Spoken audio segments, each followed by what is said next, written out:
I have a real high blood pressure, like 120 and 180, like that. I told my friend, and all my friends say, oh, you got to go to doctor and you need to take medicine or whatever. So I started training myself on 2003. I bought some equipment to my home and then trying to, little by little, train. And then 2006, I went to Ghost Gym. Some friend introduced me there. So I found eating proper and workout proper. My blood pressure is to go down and go down. I remember I went to the doctor every year, the regular check. My pressures go down to 65, I think. 65 and 80-something. I don't remember. Did you have a coach at Gold's Gym, or did you have a bodybuilding coach at all? Yeah, in the very beginning, I have one, Jesse. But he not spend too much time on me because I need to spend more time to figure out everything. So I think he teach me 1 month. Yeah, you're in fantastic shape. Do you think that the fact that you don't have sight, that you are developing a sixth sense, that you have this ability to read energy, do you think that that's possible? You know what? I don't know. I don't know. I have no idea. What's your sense, though, of yourself? Sometimes maybe very sensitive for some part, but sometimes no. For example, like to some people, maybe pretty sensitive. You can feel they have a negative feeling, they have a positive feeling. Even they talk regularly or they talk nice. Doesn't matter what kind of conversation. You can sense the negative or positive, but sometimes none. I don't know why. Have you ever wanted to give up your life? I don't know. Did you when you first had your accident?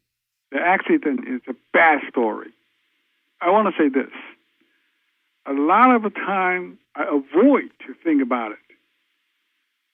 It's very painful.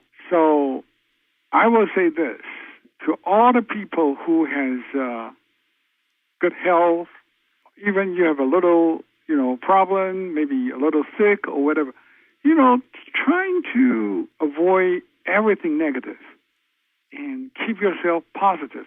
This is very important who is a bodybuilder or who trying to have a really good life. Positive and keep yourself always happy. So I like read some joke or listen to joke. Make yourself in really good condition. Are you still working out at Gold's Gym? Oh yeah, now I'm working 5 days a week. Really? Do you switch off and do different body parts each day? Yeah, I work out Sunday to Thursday in upper part, lower part, lower part, and arm. Every day is different. Do you walk to the gym? No, I'm too far. I'm living in Arcadia. Every morning, I go to the gym 6:00 in the morning. Good for you. Yeah, and then I finish like 7:30. That's a long time. I bet there's a lot of people in the gym. Do you find that you're waiting for machines or not really? No. Because I'm slow motion. I have to be very careful. That's great.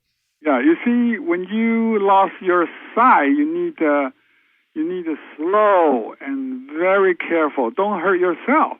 That's number one purpose, right? Absolutely. Did you end up forgiving the person who hit you in the car? The guy's died already. He did? Because it's a big truck hit my small car during that time. And, it's on the freeway. And he lost the brake and hit to this line. I go north. He went to the south. And I don't know why he lost the brake and hit to this line. But, lucky I didn't die and he died. Shocking destiny point, isn't it? Has your accident and therefore the challenge of your last 20 plus years made you question life or made you more spiritual? Well, let me say this way. Every individual life has a lot of story. to me, because I like challenge stuff.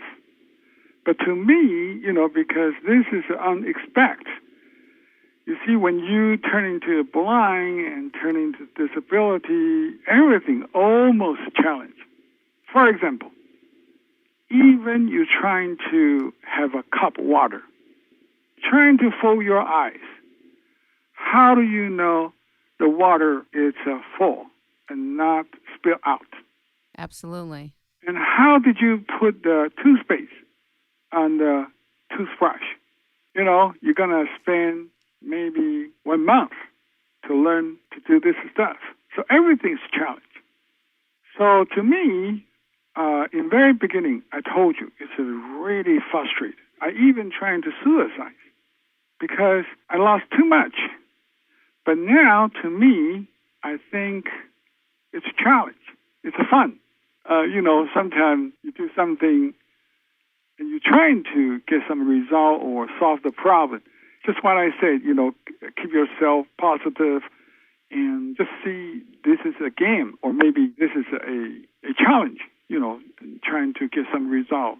When you really solve the problem, you think, you got a really happy feeling and you think this is another success. Doesn't matter, it's a small stuff. Do you have any fears?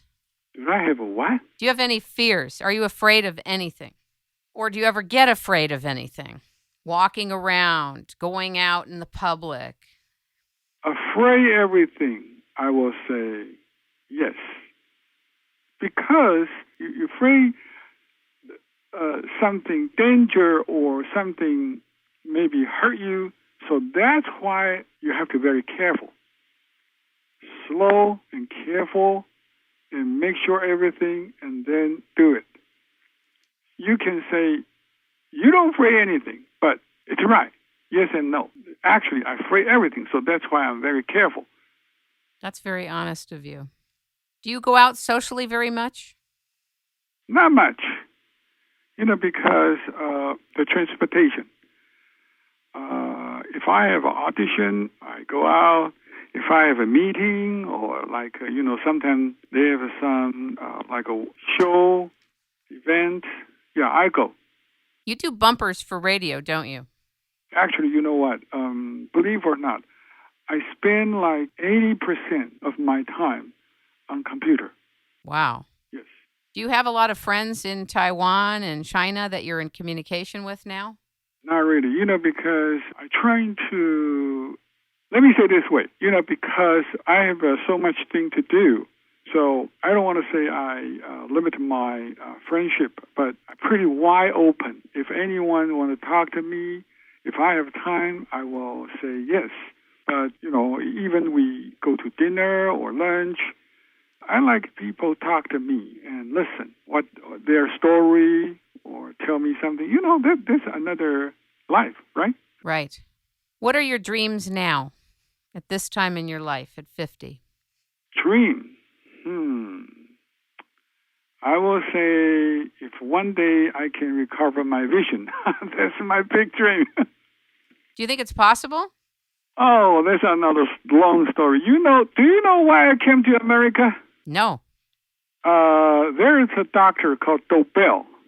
He died in 2004, I think.